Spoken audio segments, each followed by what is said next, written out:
प्यारे दोस्तों, आज हम बात करेंगे एक जिन्नात और ट्रक ड्राइवर के बारे में। ड्राइवर ट्रक लेकर जा रहा था, फिर जिन्नातों ने उसके साथ क्या किया आगे हम आपको बताएंगे। यह अरब के इलाके की बात है। जब एक ड्राइवर रात में गलती से जिन्नातों के शहर में पहुंच गया तो उसके साथ जिन्नातों ने क्या किया, चलिए आपको बताते हैं।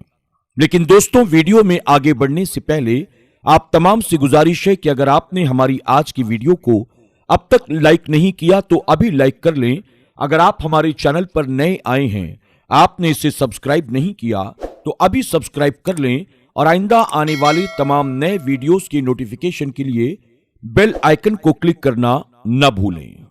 दोस्तों, ये एक ट्रक ड्राइवर की कहानी है। वो बताता है कि एक दिन मैं ईंटों का ट्रक लोड करके चला जा रहा था। रात काफी हो चुकी थी, इसलिए हर तरफ अंधेरा ही अंधेरा फैला हुआ था। लेकिन मेरे ट्रक की लाइटों की वजह से मुझे कोई परेशानी नहीं थी। मुझे रास्ता आसानी के साथ नजर आ रहा था। रास्ते में एक पुलिस चौकी थी। जब मैं वहां पर पहुंचा तो पुलिस ने मुझे रोक लिया। वहां और भी बहुत सारी ट्रक्स और गाड़ियों की लाइनें लगी हुई थी। जब मेरी बारी आई तो मेरी गाड़ी को पुलिस वालों ने अच्छी तरह से चेक किया। मैंने ट्रक के पीछे का दरवाजा खोला। पुलिस वालों ने सारी ईंटों को अच्छी तरह से देखा और फिर मुझे क्लियर करार दे दिया। मैं उनका शुक्रिया अदा करके अपनी गाड़ी लेकर आगे बढ़ा। रात काफी हो चुकी थी। मुझे बहुत ज्यादा भूख भी लग रही थी क्योंकि मैंने सुबह नाश्ता किया था और उसके बाद खाना नहीं खाया था। मेरा यह मामूल था, मैं खाना अकेले बैठकर कभी नहीं खाता था, बल्कि किसी न किसी के साथ बैठकर खाना खाया करता था। अक्सर ऐसा होता कि जब मैं किसी को ढाबे पर खाना खाते हुए देख लेता तो मैं जाकर उनके साथ बैठकर खाना खाया करता था। लेकिन इस वक्त मैं जहां पर था वहां दूर दूर तक मुझे कोई नजर नहीं आ रहा था। तकरीबन 10 मिनट के बाद मुझे थोड़ी सी रोशनी नजर आने लगी। मैंने अंदाजा लगा लिया, हो सकता है कि वहां कुछ अरबी लोग बैठे हुए दावत खा रहे होंगे।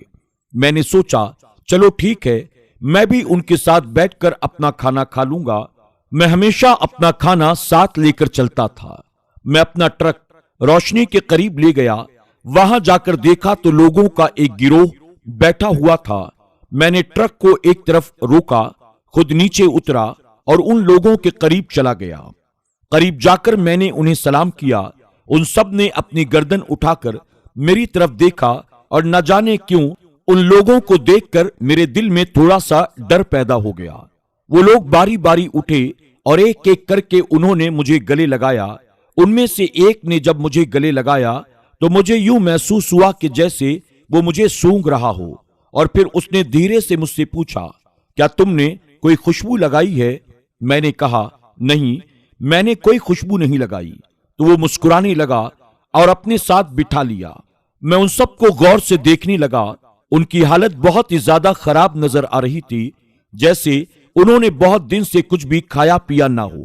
बाल बिखरे थे, आंखों के नीचे बड़े बड़े हल्के और जिस्म बिल्कुल दुबला पतला सा। इनमें से कुछ के हाथ भी कांप रहे थे। उन्होंने मुझसे पूछा, तुम यहां क्या कर रहे हो? मैंने उनको बताया कि मैं काम के सिलसिले में यहां आया हूं और मैंने ये भी बताया कि मैं उनके साथ खाना खाना चाहता हूं।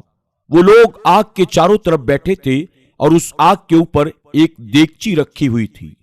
मैंने सोचा शायद ये लोग कुछ पका रहे हैं क्योंकि उन्होंने एक तरफ प्लेटें भी रखी हुई थी। इनमें से एक ने मुझे प्लेट में खाना डाल कर दिया और कहा कि खाना लो। मुझे थोड़ा अजीब सा लग रहा था। मैंने कहा, क्या मैं ये खाना अपनी गाड़ी में ले जाकर खा सकता हूं? उन्होंने कहा, कोई बात नहीं, तुम ये खाना अपनी गाड़ी में ले जाकर खा सकते हो। मैं थोड़ा आगे बढ़ा तो एक शख्स ने मुझे रोका और मेरी प्लेट के ऊपर एक और प्लेट रख दी ताकि खाना रेत से बचा रहे। मैंने उसका शुक्रिया अदा किया और फिर गाड़ी की तरफ चल पड़ा।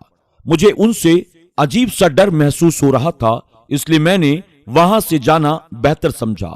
लेकिन मुझे अपनी सोच पर भी अफसोस हो रहा था कि वो सब इतने अच्छे से मुझसे मिले, मुझे खाना भी दिया। मुझे उनके बारे में उल्टा सीधा नहीं सोचना चाहिए। इसी सोच में गुम होकर मैं अपनी गाड़ी तक पहुंच गया और उसके अंदर जाकर बैठ गया। मैंने कोल्ड ड्रिंक निकाली, खाने की प्लेट अपने सामने रखी, उसके ऊपर से मैंने प्लेट को हटाया तो एक बहुत गंदी सी बदबू आने लगी। मैंने प्लेट में देखा तो खाने की जगह अजीब सी गंदगी रखी हुई थी। मैंने फौरन वो प्लेट उठाया और बाहर फेंक दिया। मुझे उन लोगों पर बहुत गुस्सा आया कि भला ये क्या तरीका है किसी की बेइज्जती करने का। खाना नहीं खिलाना था तो ना खिलाते, कम से कम इस तरह बेहुदा मजाक करने का क्या मकसद।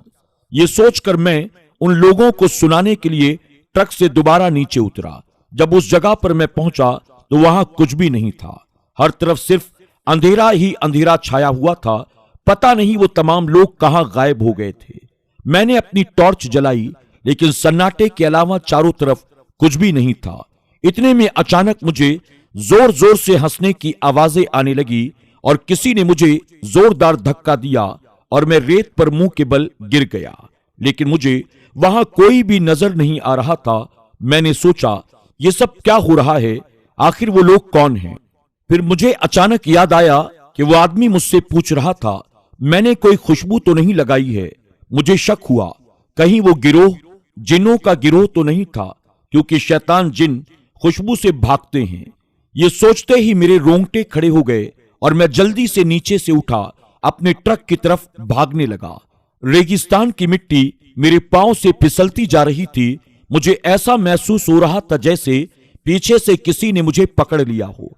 जैसे तैसे मैं ट्रक की तरफ पहुंचा, अचानक उछलकर जमीन पर गिर गया और फिर मुझे कुछ परछाइयां नजर आने लगी। मैं बहुत थक गया था।